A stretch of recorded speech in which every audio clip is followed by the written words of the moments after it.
All right, this video is over Module 47 on trait perspective. So first of all, trait perspective is this idea that personality has these stable, enduring behavior patterns, and that it doesn't really matter the situation, but each person develops their own specific traits that are stable throughout their life and that influences their behavior. So Allport, this guy, Gordon Allport, he was the guy that interviewed Freud towards the end of Freud's life. And what he found when he interviewed Freud is that he didn't agree with psychoanalysis, but he did agree that he did find that there was some common traits within Freud, and that he found that there's these common traits within people's personality.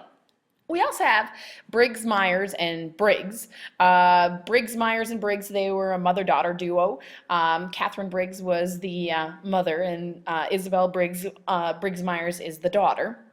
But all of these three people all attempted to describe these personality traits. And so they all had different perspectives as far as how many personality traits there are, and what they all kind of agreed on, the ones that they agreed on, that how they describe them, if that makes sense. But the Myers-Briggs type indicator, Catherine Briggs and Isabel Briggs Myers, aimed to basically go and describe your personality traits. So what they do is they give you this really long test. It's like 126 questions, I think. And from this test, they will be able to tell you and describe your personality traits to you. They basically have 4 personality trait dimensions, and they will describe it to you in some sort of positive light. So for example, this was a very shortened version that I found on the internet, which is asking you 4 questions. So the first question is, are you outwardly or inwardly focused? So if you are an E, you're an extrovert, you're going to be described as being talkative, outgoing, you like a fast-paced environment, you tend to work out ideas with others, you think out loud, you enjoy being the center of attention. On the other hand, if you're an introvert, you could be described as reserved, private, you prefer slower pace and with time for contemplation. You tend to think things through inside your head. You would rather observe than be the center of attention. So that's the first question. Second question, how do you prefer to take information in? So obviously you can read through yourself. I won't read the rest of them through you. But if you're an S, okay, you are more sensing. So that's you prefer practical applications of things and concrete facts and details. And if you're an N, you prefer big picture ideas and imagine possibilities. Third question is talking about how do you prefer to make decisions, or thinking or feeling. And the fourth question is, how do you prefer to live your outer life? Are you more judging or you're more perceiving? So basically you answer these 4 questions for yourself, okay? You get a letter, and then in the middle it goes and describes your personality, okay, according to your 4-letter combination. So as you can tell that, obviously there's 16 different possibilities, since there's four possible answers, 2 answers for each question. But it gives you an idea about your particular personality. So you can take a look at this, you can pause the video, you can do it for yourself, and you can look at what does it say about your particular letter trait.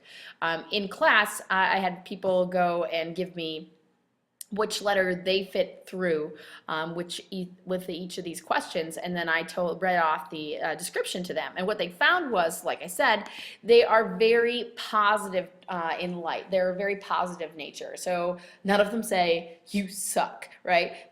All of them say positive things about that particular trait, and that's the way Myers-Briggs liked it. Now, they do use factor analysis, so you can see the groupings of behavior. So like I said, there's 126 questions, and they boil it down to 4 traits. So basically, there's a lot of questions, for example, that will ask you different things that are basically relate back to the trait of introvert versus extrovert. And they will use those several questions and be able to say, okay, most of them shows that you're an introvert, or most of them show that you're an extrovert. Now, the ICE believe that there are 2 to 3 dimensions of behavior that are influenced by genetics. The ICE are a married couple, and the ICE basically looked at this little diagram that's also in your book that talked about introverted versus extroverted. So this is their 2 dimensions, and so they looked at if you're an extroverted and you are stable, you're going to have things like you're going to be sociable, outgoing, talkative, responsive, easygoing. But if you are extroverted and unstable, you're going to be touchy, restless, aggressive, excitable, changeable, those kinds of things. And you can see what it says for introverted.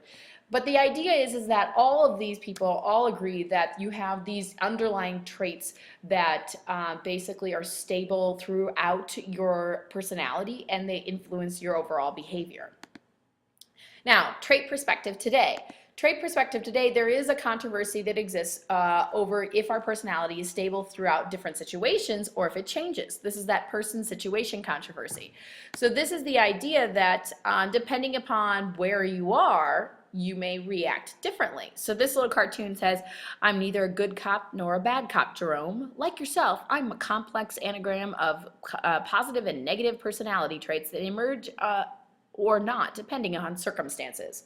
So it depends upon where you are, right? It makes sense is that if you think about it, you know, how are you at home versus how are you at school? Are your personality traits the same? Are you as extroverted as you at school as you are at home or with your friends? Vice versa. This is the controversy that occurs with the trait perspective. Now, there has been studies that say that personality traits are generally positively correlated as we age, and these traits affect our health, thinking, and job choices.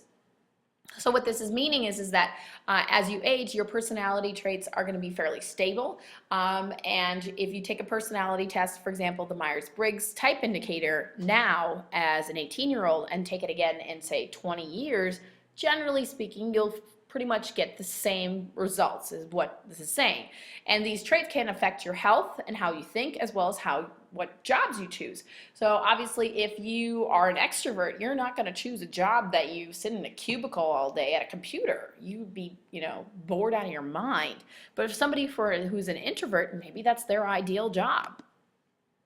So this is kind of showing, I think this is also in your book, it says trait score correlations over 7 years. So obviously as you get older, there is a higher correlation as to your personality traits being consistent over time. Obviously when you're children, you're still developing, so there's a very small correlation that, you know, 30 years in the future, you're gonna have the same traits as when you were a kid. But obviously, as you can tell, as you get older, collegians, 30-year-olds, 50 to 7-year-olds, they are going to be much more likely to be more stable throughout their lifetime as they get older. And lastly, behaviors vary depending on the situation, but average behavior generally is the same across the board. So for example, if you're talking about how you behave in an interview setting, okay, so if you're how you behave in an interview setting, is that similar to how you behave with your friends? Generally speaking, those that are proponents of the trait perspective will say, well, yes, you are going to be more formal in an interview setting, but if you're, for example, an introvert or an extrovert, that will shine through in an interview setting. So they say that while it may slightly vary from situation to situation, your average behavior will generally be the same and generally reflect your traits. Okay, that's it for the trait perspective. The last video will be about social cognitive perspective.